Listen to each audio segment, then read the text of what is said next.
ಸೀನು ಸೀನು ಮಾವ, ಆದ್ಯ ಎಲ್ಲಿ? ಆದ್ಯ ಎಲ್ಲಿ? ಹೇಳು ಮಾವ, ಇದ್ಯಾಕೋ ಹೇಗ್ ನಿಂತಿದ್ಯಾ? ಏನು ಅಂತ ಹೇಳು.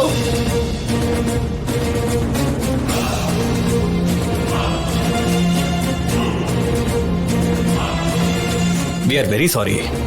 ಆಕೆ ಟ್ರೀಟ್ಮೆಂಟ್ ಇಂದ ಮುಗ್ದಿರ್ಲಿಲ್ಲ. ಡಿಸ್ಚಾರ್ಜ್ ಮಾಡೋ ಮುಂಚೆನೆ ಹೊರಟೋಗಿದ್ದಾರೆ.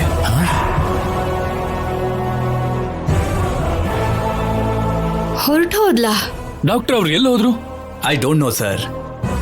ಬ್ರೋ ನಿಮ್ಗೇನಾದ್ರೂ ಗೊತ್ತಾಯ್ತಾ?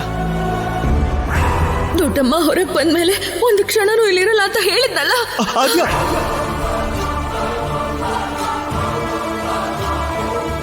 ಮಾವ, ನೀನ್ ಹೇಳ್ದೆ ಹೋದ್ರೆ ನಮಗೆ ಹೇಗ್ ಗೊತ್ತಾಗುತ್ತೆ? ಆದ್ಯ ಎಲ್ಲಿ? ಆದ್ಯ ಹೊರಟೋದ್ಲು ರಾಜಲಕ್ಷ್ಮಿ. ಹೊರಟೋದ್ಲಾ? ಈಗಷ್ಟೇ ಹೇಳಿದ್ರಲ್ಲ ಬ್ರೋ, ಆದ್ಯಗೆ ಪ್ರಜ್ಞೆ ಬಂದಿದೆ ಅಂತ. ಅಷ್ಟ್ ಬೇಗ ಎಲ್ಲಿ ಹೋಗೋಕ್ ಸಾಧ್ಯ? ನಾವೆಲ್ಲರೂ ಬರ್ತೀವಿ ಅಂತ ಹೇಳಿದ್ನಲ್ಲ ಮಾವ. ಅಯ್ಯೋ, ಎಲ್ಲಿ ಹೋದ್ಲು ಅಂತ ಹೇಳು ಸೀನು. ನನ್ನಿಂದ ದೂರ ಹೊರಟೋದ್ಲು ಅತ್ತೆ.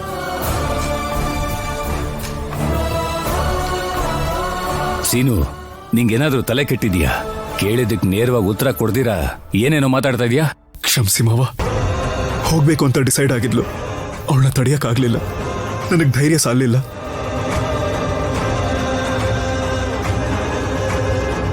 ಇಷ್ಟಕ್ಕೂ ಏನಾಯ್ತು ಸೀನು?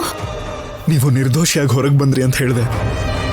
ನೀವಿಬ್ರು ಒಂದಾಗಿದ್ದೀರಾ, ಬರ್ತಿದ್ದೀರಾ ಅಂತ ಹೇಳಿದೆ.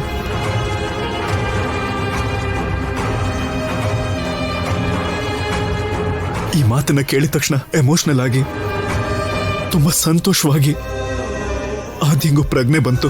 ಅತ್ತೆ ನಿರ್ದೋಷಿ ಅಂತ ಪ್ರೂವ್ ಆಗಿ ನೇರವಾಗಿ ನಿನ್ನ ಹತ್ರನೇ ಬರ್ತಿದ್ದಾರೆ ಆದ್ಯ.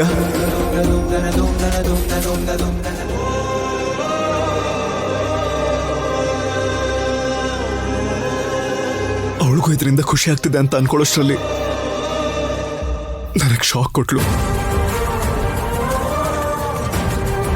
ಒಂದೇ ಒಂದು ಕ್ಷಣನೂ ಇಲ್ಲಿರ್ದೇನೆ ಹೊರಟೋದ್ಲು. ಹೋಗಿದ್ದಾಳೆ ಅಂತ ಹೇಳ್ತಾ ಇದೀಯಾ? ಮನೆಗೆ ಹೋದ್ಲಾ, ಕೋರ್ಟ್ಗೆ ಹೋದ್ಲಾ, ಪೊಲೀಸ್ ಸ್ಟೇಷನ್ಗೆ ಹೋದ್ಲಾ? ಎಲ್ಲಿಗೆ ಹೋದ್ಲು ಅಂತ ಹೇಳು. ನನ್ನ ಹತ್ರ ಅವಳು ಅಮೆರಿಕಾಗೆ ಹೊರಟು ಹೋಗ್ತೀನಿ ಅಂತ ಹೇಳಿದ್ಲು.